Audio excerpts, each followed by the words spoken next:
गम और गुस्से के मौसम के बीच हम सब रेप के कानून और सजा को लेकर तमाम बहस और बातें कर रहे हैं।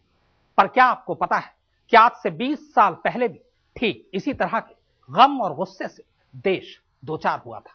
तब भी एक गैंगरेप ने पूरे देश को खौला दिया था और तब घर घर एक नाम पहुंचा था, भंवरी का नाम। पर क्या आप जानते हैं कि आज 20 साल बाद भंवरी या उसके केस का क्या हुआ?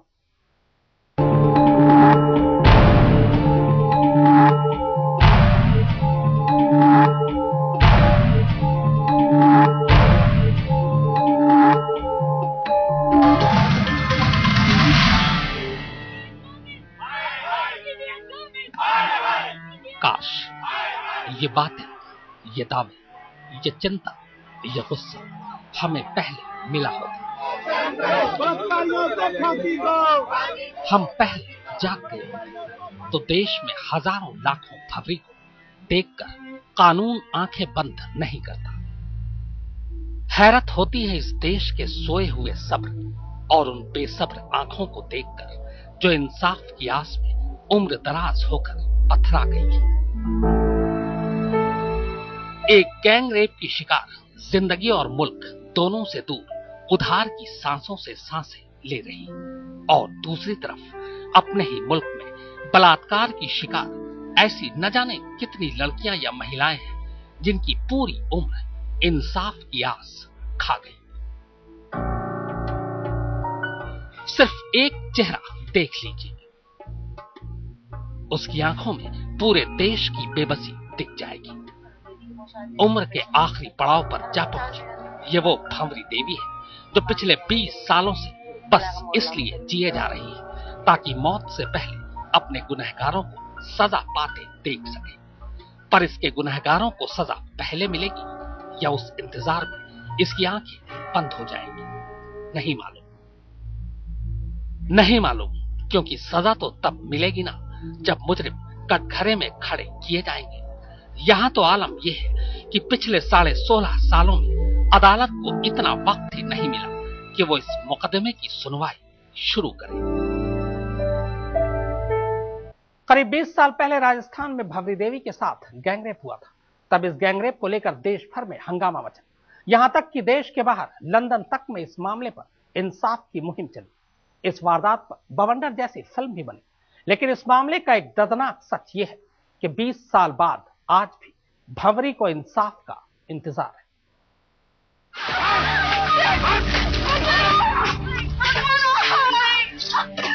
बवंडर ये बॉलीवुड की सिर्फ एक फिल्म नहीं है, बल्कि वो सच्ची घटना है जिसने 20 साल पहले इस देश में सही में बवंडर मचा दिया था।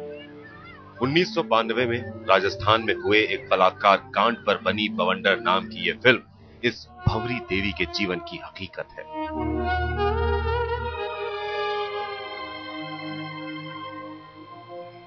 दौसा जिले के भटेड़ी गांव की रहने वाली भंवरी देवी के साथ 20 साल पहले गांव के दबंगों ने बलात्कार किया था। उस समय यह मामला सुर्खियों में आया, भंवरी पर फिल्म तक बनी। लेकिन गुजरे 20 सालों में इंसाफ के नाम पर भंवरी को कुछ मिला है तो सिर्फ अदालत की तारीफ।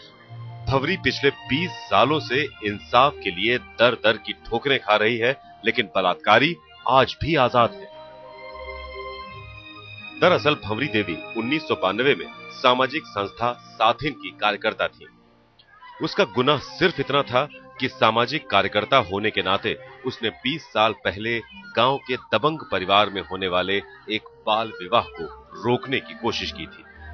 बदले में दबंगों ने 22 सितंबर 1992 को उसकी इज्जत के साथ ही खिलवाड़ कर दिया। कलेक्टर साहब को आदेश सुमाखन्या जज्जारवा की पालना करी भाई, छोटी बच्ची की शादी में समझा भाई तो गया था जी, मैं अतरी बड़ी सजा दे दी, फिर माने साथ कौन दी? कोई नाजायज काम कर रहा था, मैं नाजायज काम कर रहा था, सरकार को आदेश मैं वहां की पालना कर रहा था। भंवरी देवी बलात्कार कांड के बाद पूरे राजस्थान और देश भर में भूचाल आ गया। पुलिस ने मामला दर्ज किया और केस अदालत पहुंचा। 1994 में दबंगों ने भंवरी पर दबाव डालकर उसे पैसों से खरीदने की कोशिश की, लेकिन भंवरी नहीं झुकी। जी हमारा बच्चान का भी ख्याल करजिए मोरी जी, हमारा बच्चान को ख्याल करजिए। उनका बच्चान को काई ख्याल करेगा, काई बच्चान को ख्याल करूंगी, अत्याचार तो मारा रही हूँ, हमारा बच्चान को काई ख्याल करूंगी। 1995 में निचली अदालत ने बलात्कार के 5 आरोपियों को बरी कर दिया। अदालत की दलील थी कि ऊंची जाति के लोग एक नीची जाति की महिला के साथ बलात्कार कैसे कर सकते हैं। इस फैसले के बाद एक बार फिर देश भर में तीखी प्रतिक्रिया हुई। 1996 में इस मामले को लेकर राजस्थान हाईकोर्ट में अपील की गई। अपील 18 फरवरी 1996 में राजस्थान हाईकोर्ट में लगी और ऑर्डर किया गया सब पार्टियों को। 16.5 साल निकल गए हैं, आज दिन तक वो मैटर लिस्ट ही नहीं हुआ है। तो 20 साल में भंवरी देवी को न्याय नहीं मिला है। ये कोर्ट कचहरियां दरअसल न्याय देना ही नहीं चाहती। पूरे 2 दशक गुजरने के बाद भी हमारी न्यायिक व्यवस्था भंवरी देवी को इंसाफ नहीं दे पाई। उधर गांव वालों ने भंवरी का सामाजिक बहिष्कार कर रखा है। वो पिछले 20 साल से गांव के बाहर रहती है, लेकिन दुनिया का कोई भी जुल्म सितम भंवरी को तोड़ नहीं पाया है। लेकिन हाँ, जब दिल्ली में चलती बस में बलात्कार जैसे मामले भंवरी को मालूम पड़ते हैं तो उसका दर्द गुस्से में बदल जाता है। 4 भरी मोटर जी, भरी मोटर का माया एक अत्याचार एक लड़की के साथ में हो और पूरी गांव की देश की भरिएगी मोटर का माया, तो उन बच्चा कौन से कसेगी कहीं पर जो वहां का बेटी कौन सी का तरान के बैठे से जान के बेटी कौन सी के जो उन्हें बचाई को नहीं, लड़की के साथ में अत्याचार देख रही है दुनिया तमाशा देख रही है। ये कहीं मतलब है गए और अब तत्काल सुनवाई आनी चाहिए, जो उन्हें फांसी का ऑर्डर पर चढ़ना चाहिए। 4 भंवरी देवी की कहानी हमारे पूरे सिस्टम के लिए एक सबक है।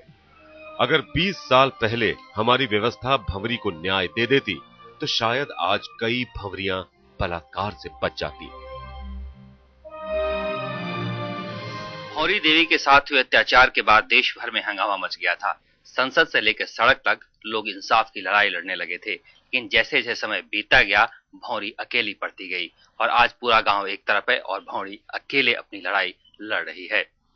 इसे ये भी पता नहीं कि इंसाफ मिलेगा कि नहीं। कैमरामैन मोहनलाल जैन के साथ शरद कुमार भटेड़ी, आज तक। रेप का यह मामला तो और भी अजीब है। एक राज्य के डीजीपी का बेटा एक जर्मन लड़की के साथ बलात्कार के इल्जाम में पकड़ा जाता है। हंगामा होता है तो फास्ट ट्रैक कोर्ट बैठती है। रिकॉर्ड टाइम में फैसला भी सुना दिया जाता है। पर कमाल देखिए, सजा पाने के बाद भी वो सजा काटने की बजाय लंदन में आजाद घूम रहा है।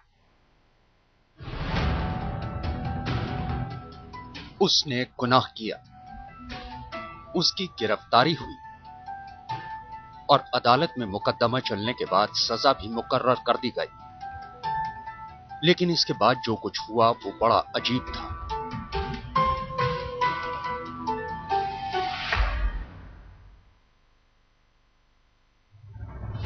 क्या आप यकीन करेंगे कि इतना सब कुछ होने के बाद जिसे जेल में चक्की पीसनी चाहिए थी, वो शख्स इन दिनों हिंदुस्तान से दूर 7 समंदर पार विदेश में ऐश कर रहा है। हुआ यूं कि जेल जाने के बाद वो हवा की माफिक सलाखों के पीछे से गायब हो गया और हिंदुस्तान से कुछ इतनी दूर जा छिपा कि उस तक पहुंचने में अब कानून के हाथ भी छोटे पड़ने लगे। मामला राजस्थान के अलवर का था। उड़ीसा के तब के डीजीपी बीबी मोहंती के बेटे बीडी मोहंती पर हिंदुस्तान घूमने आई एक विदेशी महिला के साथ बलात्कार का संगीन इल्जाम लगा था। वाकया 20 मार्च 2006 का है, जब दिल्ली में एमबीए की पढ़ाई कर रहे मोहंती ने अपनी दोस्त और जर्मनी की स्कॉलर लड़की के साथ बलात्कार किया था। चूंकि मामला एक विदेशी लड़की के साथ बलात्कार का था, पुलिस ने तफ्तीश में पूरी तेजी दिखाई और न सिर्फ मोहंती को गिरफ्तार किया बल्कि अदालत से उसे रिकॉर्ड टाइम में सजा भी दिलवा दी। आज हमने एप्लीकेशन पेश किया न्यायालय में, क्योंकि विदेशी महिला है इसलिए उसको बाहर जाने का है, इसलिए जल्दी मुकदमे की त्वरित सुनवाई करके निस्तारण करने के लिए आवेदन किया है। साथ ही एक फैक्स जो उसके द्वारा किया गया था वो हमने न्यायालय में पेश किया गया है, जिसमें उसके परिजनों द्वारा उस पर राजीनामे वगैरह के लिए दबाव डालने की बात कही गई है।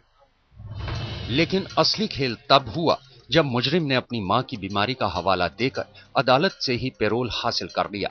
इस दौरान उसने अपने चाचा और सीनियर आईएएस अफसर बीवी मोहंती के जयपुर में मौजूद मकान पर ही रहने का वादा किया और खुद उसके चाचा इसके गारंटर बने। लेकिन एक बार जेल से निकलने के बाद वो ऐसा गायब हुआ कि दोबारा मुड़कर हिंदुस्तान ही नहीं पहुंचा। अब आलम यह है कि मौजूदा पब्लिक प्रोसिक्यूटर जहां इसे पहले का मामला बता रहे हैं, वहीं महिला आयोग के अध्यक्ष को ये मामला याद ही नहीं आ रहा है। पट्टी मोहंती वाले का में नहीं, मतलब जब तक नॉलेज नहीं होती ना पूरी, पट्टी मोहंती वाले का में नहीं, मतलब जब तक नॉलेज नहीं होती ना पूरी। जिसका कोई नहीं उसकी सरकार क्यों होगी। जर्मन महिला विदेश चली गई और मोहंती की मौज हो गई। उस वक्त की कार्रवाई को लेकर जो लोग वाहवाही लूट रहे थे, अब उन्हें मामला तक याद नहीं है। इस मामले में राजस्थान हाईकोर्ट के सख्त आदेश के बाद भी जब पुलिस उड़ीसा से खाली हाथ लौट आई तो आखिरकार मुलजिम को फरार करार देकर मामले की फाइल बंद कर दी गई। लेकिन ना तो इस मामले में मुजरिम के पिता पर कोई जवाबदेही तय हुई और न ही उसके पैरोल के लिए गारंटर बनने वाला चाचा और राजस्थान के आईएएस बीवी मोहंती पर। यानी कुल मिलाकर मामला ढाक के 3 पार। शरद कुमार, जयपुर, आज तक। पटियाला के पास बादशाहपुर गांव के कुछ लड़कों ने दिवाली की रात एक लड़की से गैंगरेप किया। वारदात के बाद गैंगरेप की शिकार लड़की और उसका परिवार 2 महीने तक पुलिस से कार्रवाई की गुहार करता रहा, लेकिन पुलिस ने उस लड़की की कोई मदद नहीं की।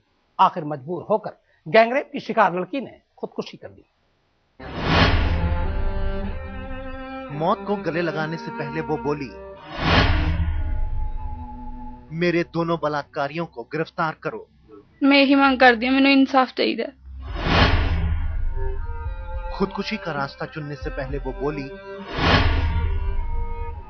मेरे गुनहगारों के खिलाफ कार्रवाई करो। 2 मुंडे सी जिन्होंने मेरा किडनैप किया तो मैं रोला बड़ा पाया जी सुन।